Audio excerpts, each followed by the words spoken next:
Okay, welcome to Module 2, Trust Yourself. And this will be the first lesson for Module 2. Now, Lesson 1, say no early and often. You start by prioritizing and saying no to unrealistic deadlines, mediocre ideas, and societal pressures. Now, most people would say, you should say yes. Say yes first. Doesn't matter if you can't handle it, it's fine. Just say yes. Then maybe think of a way to handle it later on. But we all know that's a very unrealistic way of managing tasks because when you have too many things to handle at one go, you get burnout. And saying no early and often would clear all that away so that you can then now focus on realistic deadlines, exceptional ideas, and reject societal pressures. So saying no is a very powerful word.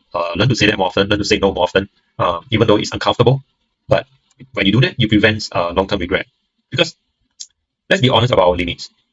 When you say yes to something, you are saying yes to a commitment. So let's say, if I come to you and I say, hey, can you do this task for me? And you say yes, I would take it that you are promising your commitment to me. And now you have to finish it because if you don't, then you will disappoint me, and I'll not give you a very good review. I might even say something bad about you, and it doesn't end well for both parties. But when you say no and you explain why, you just say sorry, no, I can't handle it, and then you explain the reason. People will respect you more when you say no, and they respect that you know what is the meaning of the word boundary, and you know how to prioritize what is important in your life. So saying no is a very important and powerful word. Now, actions to take. Number one, embrace no. Try to get yourself used to saying that. If you don't want to go for the birthday party, say no. If you don't want to go for the family gathering, just say no.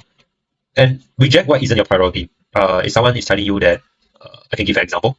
Let's say you want to spend the time to maybe to draft a really good resume and portfolio and LinkedIn account so that you can get the dream career that you want. And then someone comes to you and say, hey, you're wasting time. Why don't you just join us and go and work some random part-time jobs? And go and join us. Come, let's work these part-time jobs. It pays a lot. It makes a lot of money for you. But you know that your priority isn't that. Your priority isn't about the money that you're offering, but your priority is that you want to get your dream career. You want to work in the company that you love. You want to work in a place where you feel happy and joyful doing what you like. So that's your priority, and therefore your priority is to focus on drafting a good resume and a good portfolio so that you get it there. So I hope you understand what I mean by saying about priorities. And lastly, understand that when you say no, it brings you more clarity. And yes usually brings regret. So as I mentioned, when you say yes, it's a commitment to something and you have to commit through it.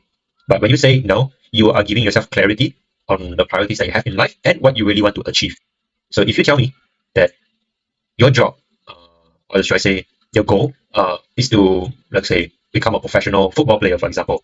But instead of you focusing on football training, you are joining your friends for, I don't know, some random night parties that doesn't contribute anything to your football career, for example. And so when you learn to say no, it brings clarity to it. And now you're clear that, okay, this is what I want, this is the goal that I want to achieve, and I will focus on that. So this is the lesson, say no early and often. I hope you learned something here, and I hope you have a good actionable takeaways here as well. And I will see you in the next lesson. Thank you.